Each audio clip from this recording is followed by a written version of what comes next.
Herkese merhaba, kanalıma hoş geldiniz. Bugün Madrid'deyiz. Madrid'in en güzel yerlerinden biri olan Kraliyet Sarayı'nın bahçesindeyiz. Hemen arkamda güzel bir çeşme ve onun da arkasında 18. yüzyılda yapılmış olan Kraliyet Sarayı'nı görüyorsunuz. Kraliyet ailesi hala sarayın içerisinde ikamet ediyormuş. Saraya giriş 18 euro. Yaklaşık 135 bin metrekarelik bir alana kurulmuş. İçerisinde de 3500 civarında odası bulunuyor. Burası Madrid'in en keyifli yerlerinden biri. Güzel bir bahçesi var. Yaz aylarında da gezmesi çok keyifli olur diye düşünüyorum. Biz turumuza bugün buradan başladık. Hadi o zaman Madrid turumuz başlasın. Şimdi Madrid Havaalanı'na indik. Buradan da metro oklarını takip ederek buraya kadar geldik. Burada bilet satın alıyorsunuz. İster tekli isterseniz onlu. 11 euroya onlusunu, 7 euroya teklisini alıyorsunuz. Şurada da sadece en sonda turistler için tek günlük bilet satışı var. Onun da A zonu için 10 euro ve bütün zonlar, bütün bölgeler için de 15 euro günlük. Biz ikisinden karar veremedik açıkçası. Bir tane şu an için 10 geçişli bilet almaya karar verdik ve onunla 2 kişi geçip geçemeyeceğimizi deneyeceğiz. Şuradan geçeceğiz. Bakalım tek biletle kullanabiliyor muyuz? Ben öteki tarafa geçtim ama onlu bilette bir kişi kullanabiliyor. İkinci kez basmıyor, bilginiz olsun. Sanıyorum Paris'te falan da böyleydi. Onlu bilet aldığınız zaman birkaç kişi değil bir kişinin tek geçişini sayıyor. Öyle bir sistem var. Biz de 2 kişi olduğumuz için ikinci bileti daha almaya karar verdik şimdi. Bu arada buradan 8 nolu metro gidiyor. Onun da son istasyonu Nuevos Ministros galiba. Yazarım buraya tam yazılışını. Bizim gideceğimiz yere oradan 10 nolu metroyla aktarma yapacağız gibi bir şey. Buradan da metroya bineceğiz. Madrid Atocha tren istasyonundayız. Ana binanın içine geldim. Burada da böyle yeşillikli bir alan var. Şu anda içeride bir çalışma yürütülüyor. Ama çalışma tamamlandığında sanıyorum daha rahat gezilebilecek. Çok hoş bir yer. Madrid'e geldiğiniz zaman tren istasyonunda burayı da ana binayı gelip onun içinde görmeyi unutmayın. Böyle küçük bir alana güzel bir yer yapmışlar. Tık yukarıya çıktım. Buradan böyle daha güzel göstermesi diye. Aşağıdan çünkü tam olarak burası gözükmüyordu. Gördüğünüz gibi çok tatlış bir yer. Tren istasyonunun hemen içi burası. Böyle çok güzel yeşilliklerle dolu bir alan. Ben görünce çok beğendim. Umarım sizin de hoşunuza gidecektir. Ana binanın içinde ana binaya geçmeyi unutmayın geldiğiniz zaman. Şöyle güzel bir yer. Burada gelip biraz takılabilirsiniz. Şimdi biz yolumuza devam ediyoruz. Madrid'deki evimize geldik. Stay Libere'de kalıyoruz. Öncelikle şurası kapı. Burası bir değişik. Böyle mutfak böyle yapmışlar ayrı bir odada. Hemen şöyle dönelim. Önce şöyle bir banyosu var. Gerçekten değişik. Şöyle. Burası da oda kısmı.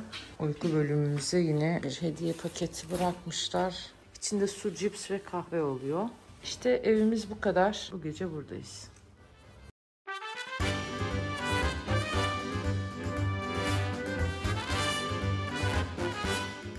Kraliyet Sarayı'nın girişindeyiz. Görmüş olduğunuz gibi burada uzun bir kuyruk var. Hatta kuyruğu şöyle göstereceğim size.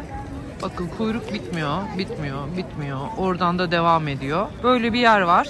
Şimdi girişi burası. Ön tarafında da grupların girebileceği bir kuyruk göreceksiniz. Burada biletli ve biletsiz geçiş var. Bu tür yerlerde biletlerinizi önceden almakta yarar var. Yoksa böyle uzun kuyruklara maruz kalabilirsiniz. Kendi internet sitelerinde veya Get Your Guide gibi internet sitelerinden bilet satın alabilirsiniz. Ben İtalya tatilimizdeki biletlerimizi Get Your Guide sitesinin üstünden aldım ve herhangi bir sorun yaşamadık. Burada da içeriye girişler yine her yerde olduğu gibi yoğun. Kraliyet Sarayı'na bu kuyruğu gördükten sonra girmeyi düşünmüyorum. Şimdi biz turumuza devam ediyoruz. Kraliyet Sarayı'nın hemen önündeki kilisenin orada da bayağı TikTok için çekim yapıyorlar. Biraz önce de farklı bir grup dans etti ve gitti. Şimdi de bu peruklu arkadaşlar geldi. Şurada şöyle bir katedral var. Burası katedralin girişi. Kuleye çıkmak 7 euro civarında bir ücreti var. Diğer taraftan size girişini göstermişimdir. Burası da ön taraf. Ücretsiz olarak katedralin içini ziyaret edebiliyorsunuz. Hadi gelin bir bakalım. Şu anda katedralin içerisindeyiz. Şöyle size kısaca da bir içerisini gösterelim.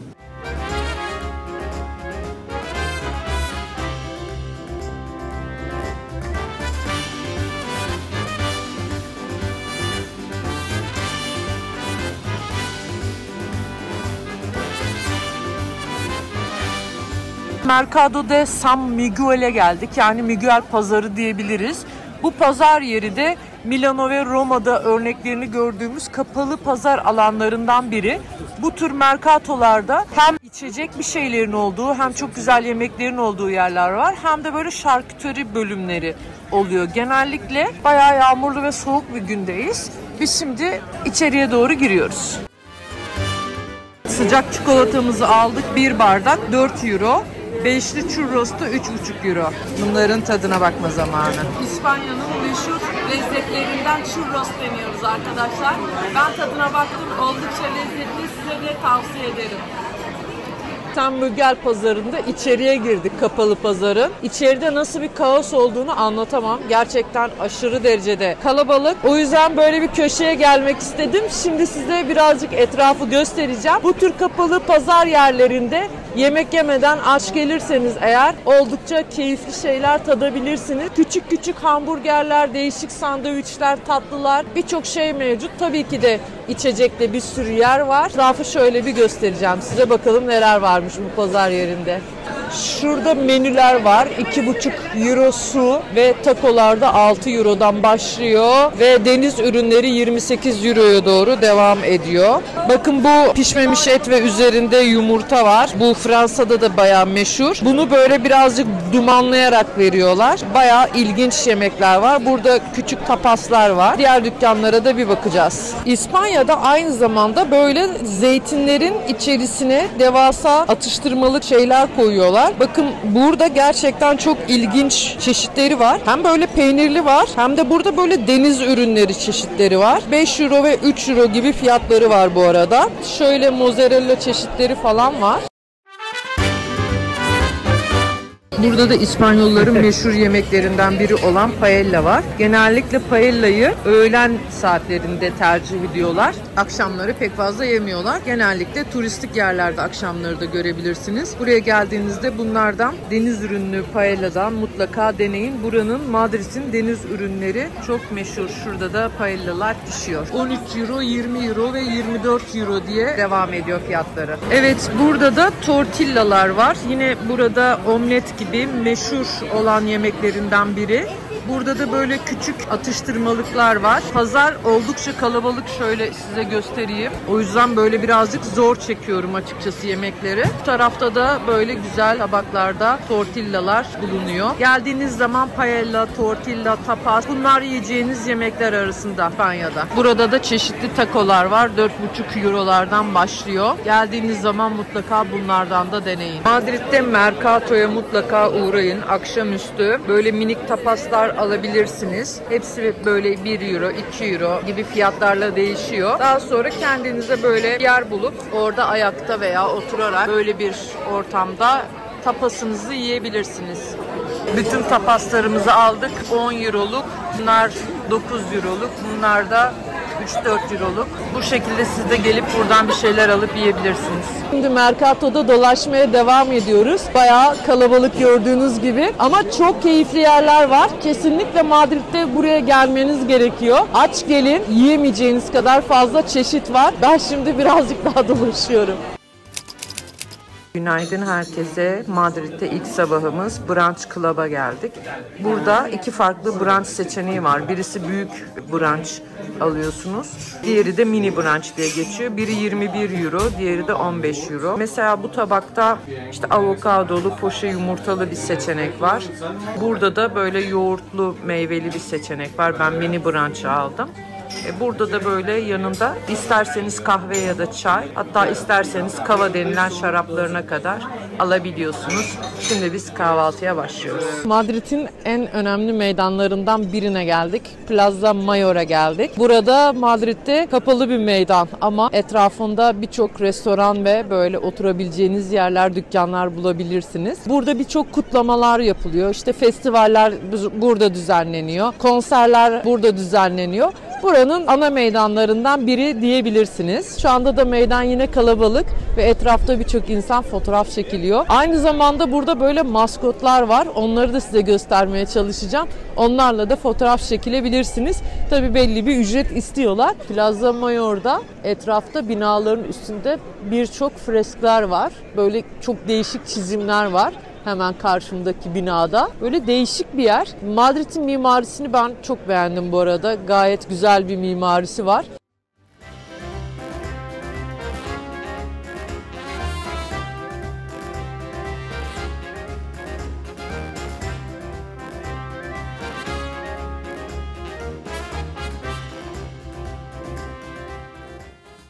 Barrio de la Latina mahallesindeyiz. Burası güzel. Hemen biraz önce Cava Baja sokağının yan tarafındaki mahalle. Yani burası şöyle göstereyim. Genel olarak bayağı güzel evleri ve sokaklarıyla meşhur bir yer. Eğer bir Latin gecesi yapmak isterseniz de bu mahallede güzel takılabileceğiniz yerler bulunuyor. Onlara gelebilirsiniz. Şimdi birazcık yine burada da etrafı dolaşacağız.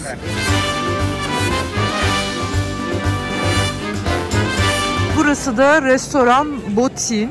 Botín en önemli özelliği 1700'lü yıllarda kurulmuş ve Guinness Rekorlar kitabına göre dünyanın en eski restoranı olarak geçiyor. Burada kuzu yemeği oldukça popüler, spesiyaliteleri arasında mevcut. Eğer gelirseniz buraya bir rezervasyon yaptırıp burada bir şeyler yiyebilirsiniz. Birazdan kapanacak, 4 gibi kapanışı gösteriyor. Akşam açılıyor tekrar. O yüzden biz şimdi saat 4'e geliyor, girmeyeceğiz. Ama size de gelmişken Botín'i göstermek istedim. Dünyanın en eski restoranına da uğramayı unutmayın. Burası da Cava Baja diye geçen sokağı. Sokak genel olarak çok güzel. Murallarla genellikle süslenmiş. Oldukça renkli barlara, tapas barlarına da sahip. Böyle devam ediyor. Çok hoş bir sokak. Buraya gelmişken mutlaka uğramanızı tavsiye ederim. Biz şimdi birazcık bu sokakta dolaşacağız. Aniden çılgınca bir dolu yağmaya başladı. Madrid'de gerçekten çok ilginç bir gün yaşıyoruz. Biz yeniden Mercato'ya geldik. Paella denemeye karar verdik. Burada da çeşitleri var. Fiyatları küçük 15 ile 28 arasında değişiyor. Daha çok deniz ürünü olan meşhur diye ben şu anda ondan deneyeceğim. Siz de geldiğinizde mutlaka paella deneyin. Şimdi çokça gördüğüm bunlardan var. İsimlerini bilmiyorum açıkçası. Ama böyle bir şey denemek istiyorum bugün. Alkolsüz sangria aldık. Bu da alkollü olandan. Yanında böyle zeytin falan da veriyorlar. Böyle geldiğinizde alkollü alkolsüz ne tercih ederseniz alabilirsiniz. Yan tarafta da zeytin çeşitleri var, çok güzel. Mutlaka bu pazar yerine uğrayın. Evet, buradan da chicken sandviçlerimizi söyledik. Şu anda ısınıyorlar. Yanında içeceklerimiz ve yine peynirli ıspanaklı şu börek gibi olan şeyden söyledik. Sandviçlerimiz de geldi. Şimdi bunların tadına bakalım. Finali de böyle bir istiridye ile yapmak istedik. 3.90 gibi bir fiyatı var. Evet, son olarak da bunu denemiş olduk. Şimdi artık Mercato'dan ayrılıyoruz.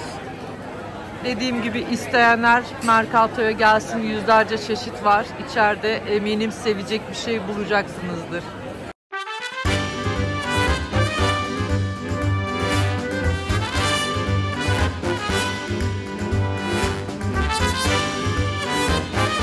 Evet, şimdi de Puerta del Sol meydanındayız. Burası Madrid'in en önemli meydanlarından biri. Plaza Mayor'dan sonra ikinci en önemli meydanı da diyebiliriz. Burası gece gündüz oldukça hareketli bir meydan. Gördüğünüz gibi bayağı böyle büyük. Burada bir tane ünlü bir ayı heykeli var. Ayı ve koca yemiş ağacı diye geçiyor. Onu da şimdi bulursam size göstereceğim.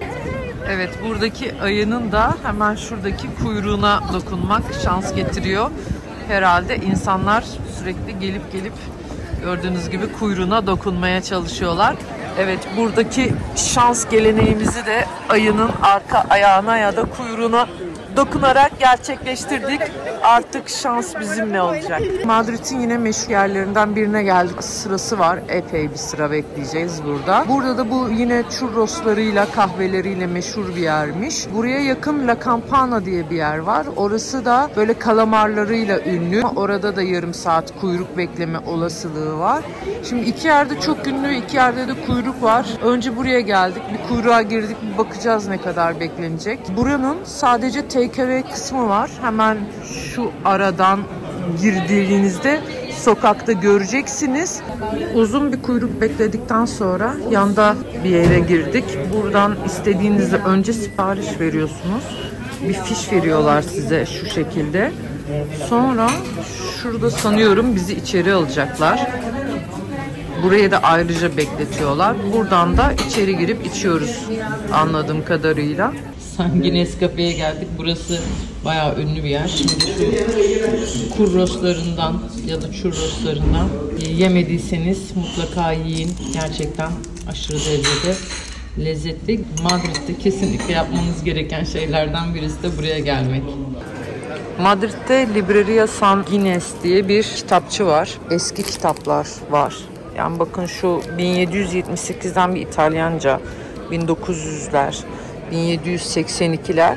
Fiyatları da 50 euro, 50 euro, 80-90 euro diye. Burada böyle merakınız varsa Fransızca kitaplar, İtalyanca kitaplar gibi çok eski basım kitap görebilirsiniz. Mutlaka gelince ziyaret edin.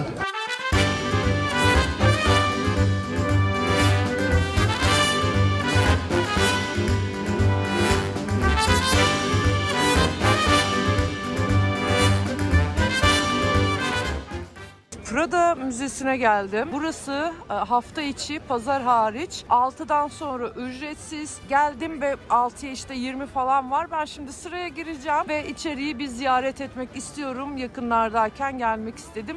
Hadi sizinle birlikte biraz da Prada Müzesi'ni gezelim. Müze çok öneriliyordu. Ben de dediğim gibi gelmek istedim. Hazırda saat 6'ya yaklaşıyorken hadi şu uzun kuyruğun sonunu bulalım, oraya doğru gidelim.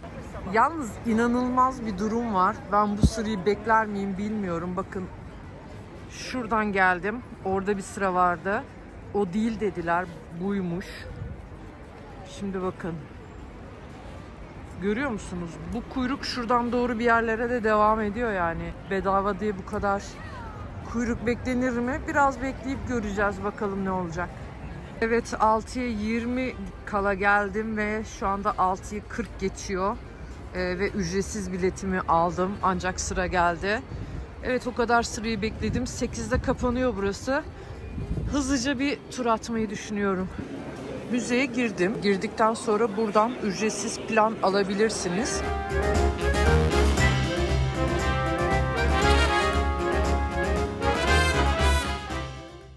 İçerisi oldukça büyük. Burada Velázquez'in eserleri var.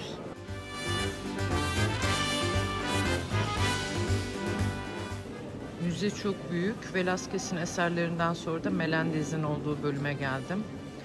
Burada biraz görüntü aldırmıyorlar. O yüzden fazla bir şey çekmeyi düşünmüyorum. Böyle dolaşıyorum. Bu da Goya'nın The Family of Charles eseri. Evet, şimdi de Rubens'in olduğu bölümdeyim. Gerçekten devasa bir müze. Mutlaka gelip görmeniz gerekiyor.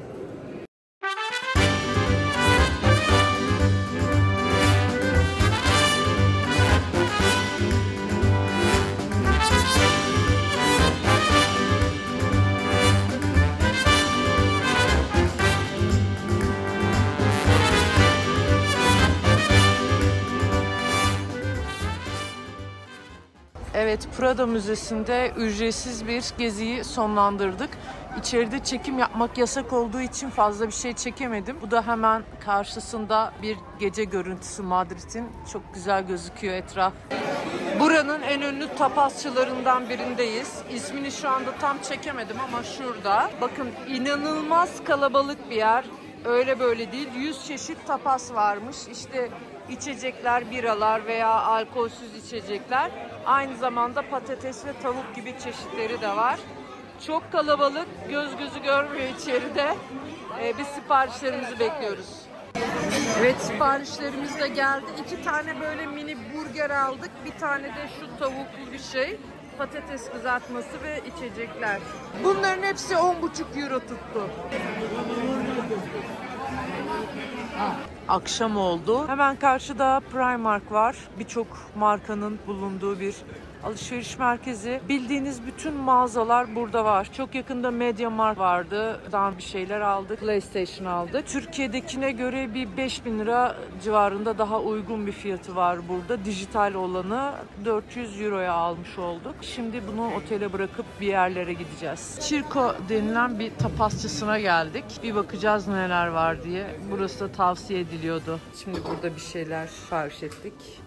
Mekanda şöyle tatlış bir yer bayağı. Bence buraya bir gündüz mutlaka şans vermelisiniz. Böyle akşam tesadüf eseri geldik. Böyle bir yer.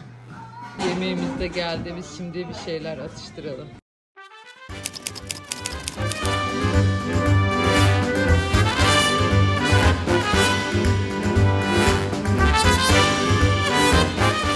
Şimdi de Museo de Historia de Madrid Tarih Müzesi'ne geldik. Şu kapının güzelliğini size göstermek istedim. İnanılmaz güzel gözüküyor. Burası bizim otelimize çok yakın bir nokta. Bu sabah önünden geçerken şöyle de bir size göstermek istedim. Bugün giriş ücretsizdi.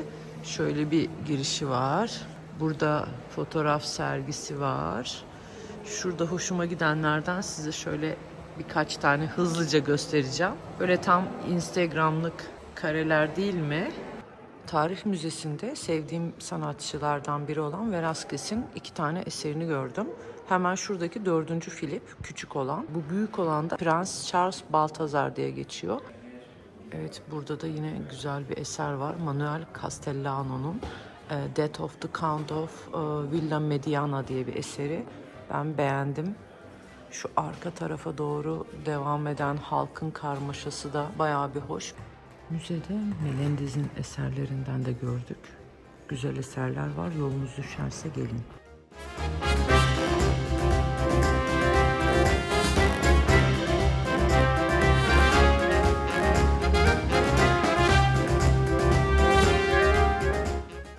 Burası Ildefonso Meydanı. Madrid'in Üniversite Mahallesi'nin olduğu bir meydan. Burada gördüğünüz gibi bolca yeme içme mekanları mevcut. Küçük ama sevimli bir yer. Madrid'deki bütün yeme içme noktalarına bayılıyorum. Hepsinin dışı böyle aşırı derecede sevimli. Şimdi Libros denen bir kitapçı var. Meşhur bir yer. Instagram'da da bol bol postlarda karşıma çıkan bir yerde. Kitapçının bir de kedisi var. Bütün ürünlerinde zaten o kediyi görmeniz mümkün. Kitapçının kendisi de çok tatlı bu arada. Greek Bar diye bir yere geldik. Burada bayağı normal bizim bildiğimiz böreklerden var. Onlardan söyledik. Bu ıspanaklı, o da vejeteryan olan 2 tane börek ve kahve aldık yanına. Madrid'de birçok dükkanda saat 1'de falan kapatıyor. Bilginiz olsun. Bir iki tane kafeye falan gitmeye çalıştık.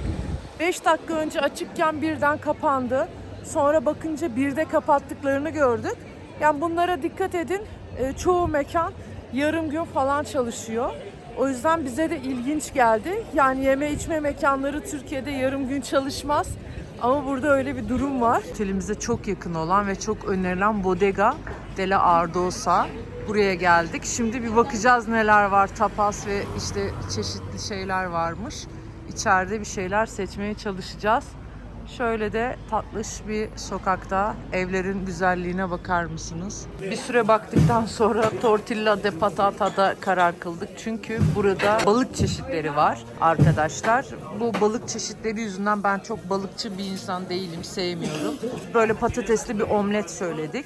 Ama mekan çok tatlı ve bayağı popüler bir yer. Geldiğinizde buraya bir uğrayın. Bu da omletimiz, patatesli omlet.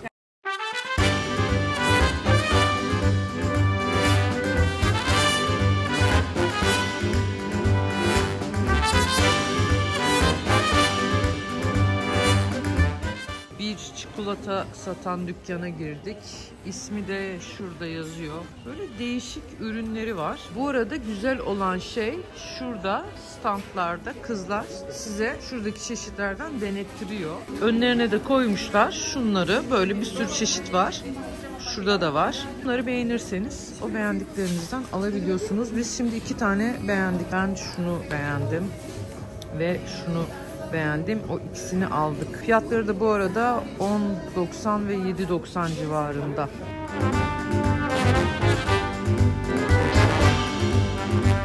Madrid'in Bağımsızlık Meydanı Plaza Independencia'ya geldik. Hemen karşımda 18. yüzyıldan kalma neoklasik tarzda böyle bir kapı gibi bir yapı gözüküyor.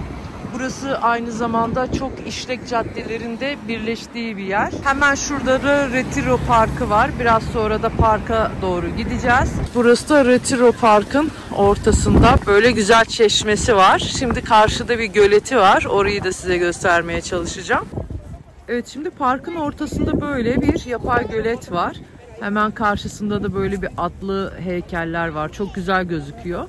45 dakikalık 6 euro karşılığında buradan kendinize şu karşıdan kayık kiralayıp kürek çekerek dolaşabilirsiniz.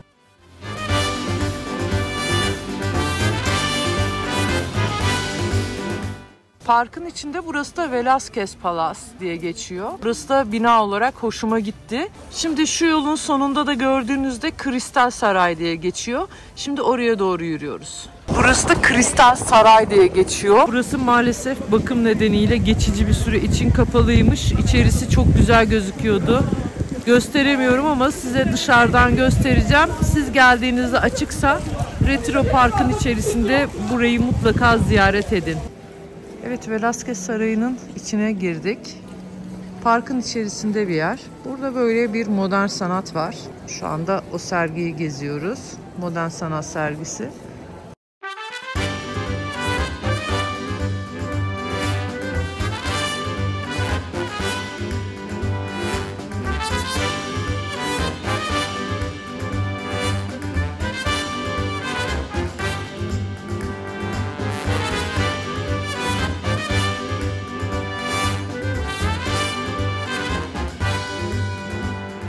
Evet, Madrid gezimizin sonuna geldik. Madrid'in en sevdiğim yerlerinden biri olan Retiro Park'ta kapanışı yapmak istedim.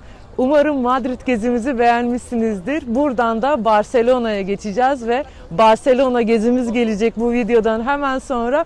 O zaman videolarımı kaçırmamak için aşağıdan beni takip butonuna basarak takip etmeyi unutmayın lütfen. Videolarımızı izleyen çoğu kişinin beni takip etmediğini henüz görüyorum. O yüzden lütfen beni takip etmeye devam edin ki ben de size daha fazla yer gezip daha güzel ülke ve şehirler gösterebileyim.